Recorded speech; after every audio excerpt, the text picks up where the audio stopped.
I knew that there was going to be chaos. I had no idea how bad it was going to be. An American city suddenly thrust into a political firestorm. The small city of Springfield, Ohio. Springfield, Ohio. Maybe you remember it. In Springfield, they're eating the dogs, the people that came in. They're eating the cats. Is this the cat right here? Oh my goodness, what's her name? Her name's Miss Sassy. Miss Sassy. For a few weeks in September, this small Midwestern city was the center of the political universe. 15,000 Haitians. Many of them fleeing poverty and violence. J.D. Vance claims Haitian migrants are, quote, draining social services and causing chaos. These days, it's much quieter. But Springfield is still deeply divided. Donald Trump won the city of 60,000 people by less than 150 votes. And with Trump in the White House, the future of Springfield is anything but certain. We're going to have the largest deportation in the history of our country, and we're going to start with Springfield. So I wanted to come back here after the camera crews had gone to get to the bottom of what really happened. Why did Springfield, Ohio become the center of so much pain, frustration, and controversy? And who, if anyone, is really to blame? They didn't come from this country. They didn't work here. I worked for what I get. It hurts when you're hearing about yourself, your people being degraded for things that is out of your control. The good thing is, now we have the nation's attention. What are we going to do with it? Are we going to concentrate on the real issues that we have here? I challenge you to stand out there for 1 hour and to seriously put it through your head that you might have to seek shelter somewhere and sleep out in that. Ladies first, line up over here. We'll come through, sign the book, and dig in. Baron Seelig has worked in construction for most of his life. Now, he's known as the street pastor.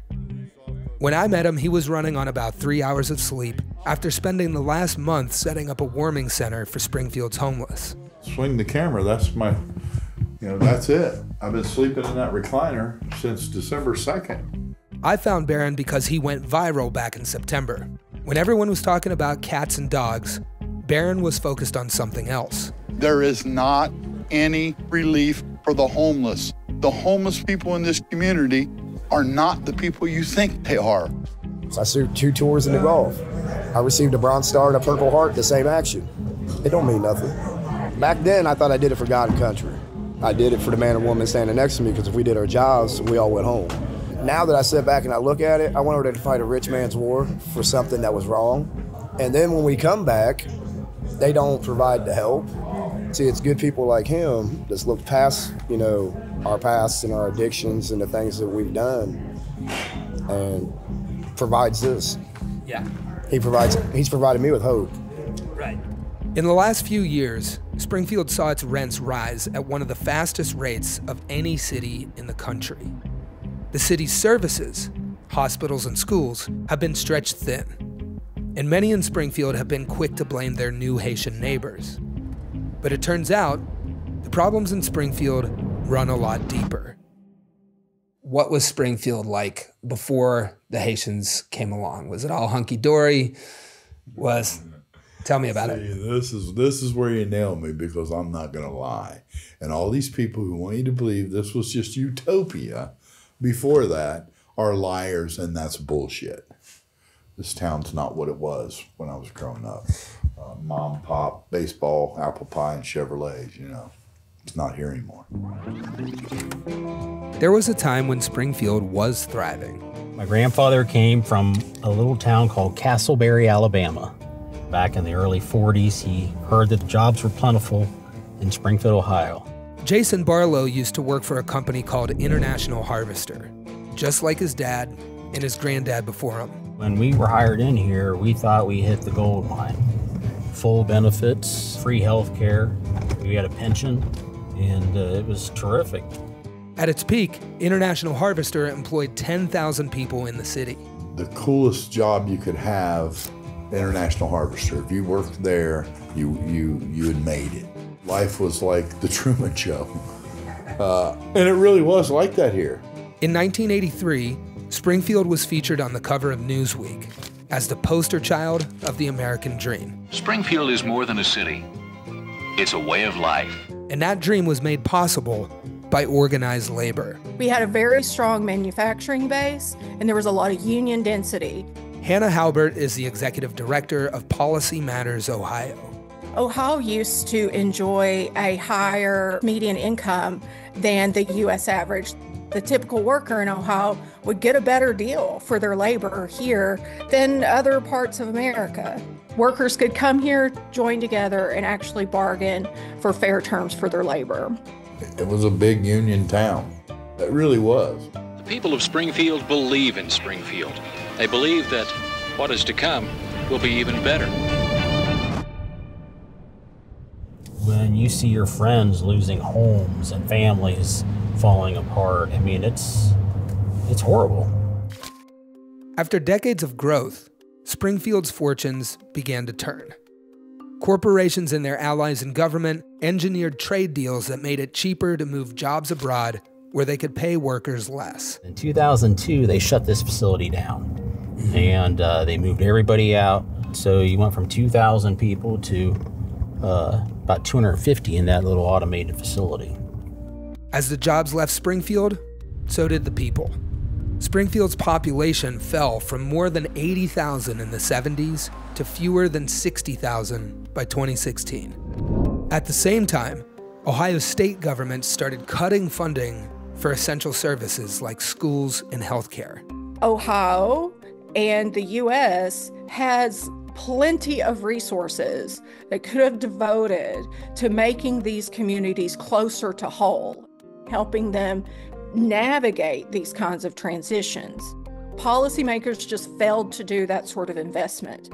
Instead, they pursued tax cuts for the rich. In 2005, Ohio embarked on a series of tax cuts. The state began cutting income tax mostly for the wealthiest of Ohioans. The tax changes from 2005 alone are taking over $12 billion out of Ohio's state revenues per year. It's a huge loss, and that is the loss that's hurting regular Ohio working families. In Springfield, the impacts of these policies were especially stark. No other American city saw more of its middle class fall into poverty between 2000 and 2014. This might be a dumb question, but everything has a reason. Why did we have to do this? Well, why did we have to do it? Unfortunately, corporate America wanted to do it. Springfield, like so many American cities, had been left behind. But a new plan was in the works, a plan to bring Springfield back. I never thought of Springfield as an immigrant place. But then I started noticing Latino people at Walmart. Every dairy farm, all of the workers were Mexicans or Guatemalans. There wasn't a Ohio-born person in there. Carl Ruby is a senior pastor at Central Christian Church. 10 years ago, he founded a nonprofit organization called Welcome Springfield. I spoke at different civic groups, and I would just tell the story of Springfield's history. I mean, we are a city with a rich immigrant history. Springfield, Ohio is no stranger to migration. Poor whites from Appalachia, African Americans from the South, and immigrants from abroad all fueled much of Springfield's early growth. My parents, they were all hillbillies, man. They all made that Appalachian move toward Detroit, and we made it as far as Ohio. Welcome Springfield was meant to be the next chapter in that story, a solution to Springfield's ongoing decline. So in late 2014, Springfield City Council adopted a resolution declaring an emergency and declaring Springfield a city welcoming of immigrants. And at first, the strategy seemed to work. The promise of a growing workforce, along with generous subsidies from the state, attracted companies like Amazon, Dole, and Topri America, bringing an estimated 8,000 jobs to the region. But the new jobs weren't like the unionized jobs that had once fueled Springfield's growth. This building, which is a Japanese corporation, completely different line of work, They do auto parts. It's non-union. I worked at Deport. Yeah. I did. We got widgets to make, and I get that. Yeah. But at what cost? That's why I left Deport. On day 98, I walked into the office and said, I've worked 98 days in a row, 12-hour days. The starting salary at Deport America is around $18 an hour. That's roughly what Jason was making when he first started working, almost 30 years ago. Now, granted, they brought jobs to the community, but from what I'm told is 12-hour days and a lot of turnover and workers, Haitian workforce now. People don't understand. The Haitian they came to look for something. They came to better their lives. Their dream is to come to America and live that American dream. Haitian immigrants started showing up in Springfield around 2017. One of the first groups to help them get on their feet was St. Vincent de Paul. St. Vincent provides food, clothes, and helps people get set up with work permits. One of my friends just brought me to Deport America. It's a steel plant. So it's really hard on there, but I like it because it's really close where I'm living. Patrick Joseph makes $18 an hour at Deport, and on average, he works 8-hour days, 5 days a week. But for many of his Haitian friends, it's a different story. Mois de juin, juillet, août, septembre, octobre. Mois de juin arrivé octobre, on fait 4 mois. Moi-même, on fait 4 mois. Sans sauter jour. Tout haïtien, dans quel que soit côté haïtien arrivé, nous allons nous rentrer côté à nous venir travailler. Il suffit que nous viennent travailler, nous sautons travail, nous finissons manger un bagage, nous baignons, nous rentrons, nous dormons, et puis ok, demain c'est retourner dans le travail encore. Gilner Jolibois works at Aresti, a company that builds engine parts. He arrived in Springfield after a long and dangerous journey through the Dominican Republic, Nicaragua, and the jungles of Mexico. Our people, they are really strong. We just come in for work to have a better life, to have a better situation. So many neighbors like to work 8 hours, 40 hours a week, and then they're fine. Haitians are not like that. They would work 12 hours, and the job market loved it. The owners, they like it. With the growing population came new restaurants, radio stations, and church services in Creole. And as the number of jobs increased, wages started going up too. The population of Springfield was dying down. Once Haitian arrived, the market went up. All the local businesses was excelling. We were moving in a really good direction. We'd gone from one of the fastest shrinking cities in the country to one of the fastest growing. But that population growth accelerated rapidly in 2021. Haiti's president had been assassinated, and gangs were taking over Haiti's capital, forcing hundreds of thousands of Haitians to flee. I'm really scared for my family, because when you wake up, find like 4, 5, 10 dead people in the street, it's not really good. It's human body. It's important to mention here that Haiti is where it is today, in part because of the United States. A century of U.S. intervention, including violent occupations and the backing of authoritarian leaders, has failed to produce any more security for the Haitian people. United States is the place people try to come in like an immigrant. There's a reason. There's a reason for that they are coming. Temporary Protected Status, or TPS, is a way for people fleeing violence to work legally in the U.S., and Haiti has been covered by this program since the earthquake in 2010. Today, between 15,000 and 20,000 Haitians live in Springfield. But the city, already starved for funding, wasn't ready for that kind of growth. 15 to 20,000 new residents in town, it was a strain on our schools, health clinics. Fire departments and the Springfield police, they have all had huge challenges. With a typical patient, a doctor's visit is 15 minutes. With a non-English speaking patient, it's like 45 minutes to an hour. We needed federal help with that. On July 8th, 2024, the Springfield city manager sent a letter to the Senate Banking Committee requesting emergency funding for Springfield. This brought the issue to the attention of Senator J.D. Vance, who was a member of the committee. Chairman Brown, I'd like to ask unanimous consent to submit a letter for the record from the city of Springfield. So we were looking for some help. And instead of getting help, he talked about how horrible things were here in Springfield. And then I think it was a day or so later, he started talking about the, Haitians eating our, dogs and cats. We've heard from a number of constituents on the ground, Caitlin. What they're calling and saying is we're seeing migrants kidnap our dogs and cats. They're eating the cats. They're eating the pets. If attention is what Trump and Vance were going for, attention is what they got. Springfield, Ohio, found itself at the center of a fraught election year issue. Every other Tuesday, there's a meeting. Haitians always on the topic. We become second class to a bunch of people that don't even belong here. All those great things that Haitians contributed into Springfield, it's like they didn't even exist. My people, they are chasing the American dream as well. But today, they don't need to be paying the price of something they didn't create. And what started as a rumor escalated into something else. Schools in Springfield, Ohio were closed for a second day because of bomb threats. Springfield hospitals briefly placed on lockdown after receiving bomb threats. It's sickening to see what's happened. I mean, I lived here all my life, and I had never seen a hate group marching down the streets. We don't need hate groups in Springfield. We have enough problems as a city as it is. But I want to know why it took you all so long to ask the federal and the state government for help. With the stress that's on our police, our fire, our EMTs, our school system, our housing. Springfield, Ohio is a tinderbox right now. It still kind of is. Yeah. And all these people throwing matches, man.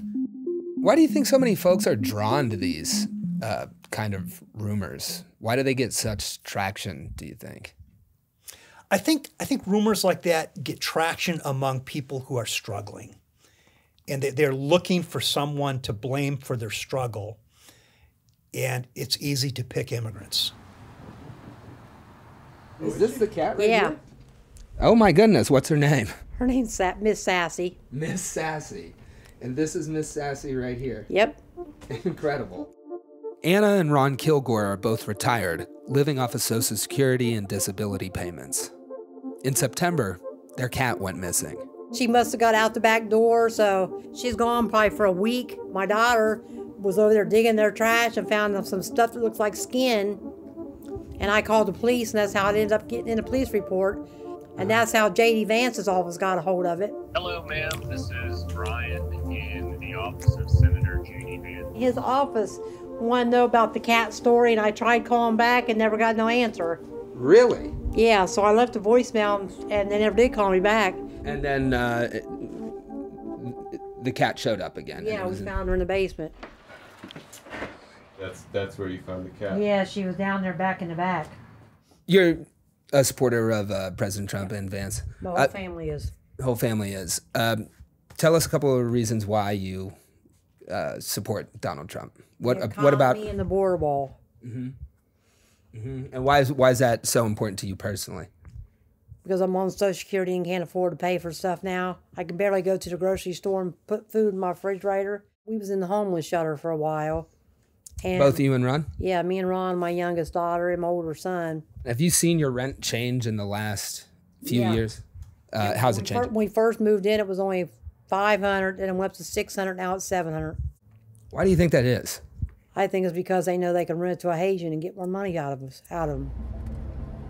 When Patrick first moved to Springfield, he was forced to live in a 3-bedroom house with 15 other people. Imagine you're living with 15 people. This is where I live. This is where the gentleman live with me. This is where another one. So it was not a good living condition. This happened because Patrick had to wait for his work permit for over a year. The only way that he could pay rent during that time was to split the bill with 15 other people, each paying about $200 per month. That's a great deal for any landlord who's willing to look the other way. Not only were there landlords taking advantage of people, but it also drove rent up for other people who struggle. A lot of these corporations and outside landlords have come in and started to take advantage. Once Patrick got his work permit and a job, he could afford an apartment on his own. Looking like a king. Oh, yeah. King in his castle. Yes. What should be done of the people who are exploiting you know, an immigrant population. That if you are found guilty by a jury of your peers here, that the punishment should be very, very, very severe if you exploit someone, whether they be refugee or native here. Do the landlords who are making a ton of money off of the Haitians and kind of kicking you around, how much responsibility do they have in this? I have no clue. Yeah. Would you personally put some blame on them for taking Yes, I advantage would. of this? Yeah. If there was plenty of housing and it was affordable for you and you weren't concerned about Haitians coming in and being able to outspend you, would you feel different about Haitians being in the community, or what do you think? I mean, yeah, if they weren't being handed money for free, they get these, they call them the Haitians call them magic cards. This was one of the most common things we heard about Haitians, that they get free money from the government in the form of so-called magic cards. Right now, they're in the land of milk and honey, baby. They've never lived like this in their life. We have a magic food card. You just take this in and you pick out what you want to eat and you slide this card and you leave with groceries. You're sending all these immigrants into this country and they're getting thousands of dollars a month because I'm sitting up at Speedway, you know, asking for $1 or some change to get a cup of coffee because I'm shivering from being cold. There's some people in Springfield we've talked to who said that Haitian immigrants are getting $1,700 vouchers from the government. Is that true? Have you ever heard that? I'm not sure. You're not gonna find any Haitian have $1,700 just to pay. We looked into it and couldn't find any evidence of magic cards either. It is true that Haitians are able to access many of the same programs as other Springfield residents, programs like food stamps and Medicaid. But here's the thing. An analysis by the Dayton Daily News found that Haitian residents don't rely on public assistance any more than non-Haitian residents. And they're paying back into the system too. You're paying taxes at Deport America, right? Yes, I do. We have federal income taxes, social security taxes, Medicare tax, Ohio state income tax, also Springfield income taxes, $49 and $31. So your taxes are paying for people who are currently drawing Social Security. That's correct. And you're not drawing Social Security. No. Do you get any vouchers for housing from the government? No. Not even a dime? Not even a dime. He was getting none of that? None of that, but he was paying into the system. The exception to the rule. But what if he isn't? What if he isn't the exception to the rule? Yeah. We're being lied to unbelievably. I'll tell you what, I'm not living high on the hog. I'm living from day to day, surviving. There's a difference. Do you think the Haitians are living high on the hog? Yes. What if they're not? What if they're just like you? Then I'm wrong. And I'll admit it. Yeah. If you're coming here and your struggle is real and you're here for the right reason, you're more than welcome. I'll welcome you as my brother and sister. These days, Springfield, Ohio is as divided as ever. Trump won the city by a razor-thin margin, and we know what he plans to do if he decides to follow through with it. He always said that in his speech. The first thing we're gonna do going to Springfield to do a mass deportation. We will do large deportations from Springfield, Ohio. Large deportations. We're going to get these people out. We're bringing them back to Venezuela. In his first week in office, Trump signed a number of executive orders targeting migrants and refugees. And he even name-dropped Springfield in one of them. Patrick is still here legally, protected by TPS. But that designation is set to expire for Haitians in 2026, meaning his deportation could happen as early as next year. My family right now, they are in Haiti. I'm working for them. Anything I have, I just send it for them just to feed them in Haiti. If every single Haitian in Springfield was deported, the city would lose something like 1/4 of its population. The last time it had a population that size, Springfield was at one of its lowest points. We had our problems. I mean, fentanyl and heroin. The Haitians have just added an element to it that nobody figured on. The arrival of 15,000 Haitian immigrants in Springfield has presented real challenges. Challenges the city is still working to overcome. But the Haitian people brought new life to the city too.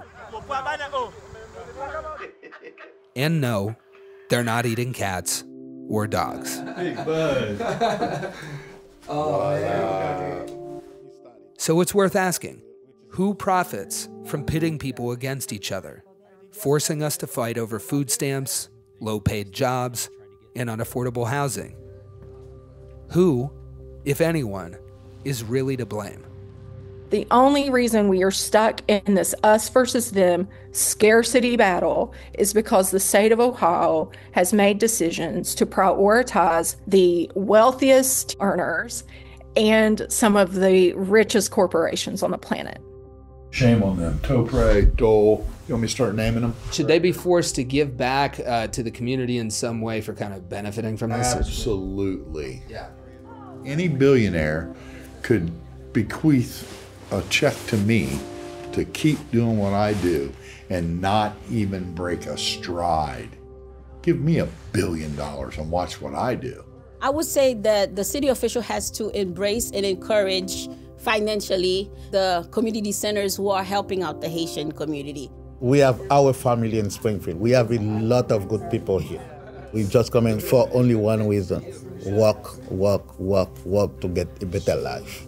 You have to have some quality of life, and you can't just be working at a facility 12 hours a day, 7 days a week. While I don't 100% agree with the union, I think the union will protect some of the people, the very people that you're extorting. It's the same fight as it was in the 30s, 40s, and 50s. That's the heart of the union, right? I'm for that part of the union. You can't look at a Haitian guy and go, you came from a third world country, man. You should be grateful that we're allowing you to eat at our Applebee's. Guy works, at Topre. Trust me, I worked there. You're working there. You know what I mean? And you're earning your money and you're paying your taxes. I'm hoping that in 2025, both of them will take time to learn from others, the Haitians, also the residents of Springfield, because we are living here. We're just gonna have to find ways to get along and just make Springfield great again or something like that. Yeah.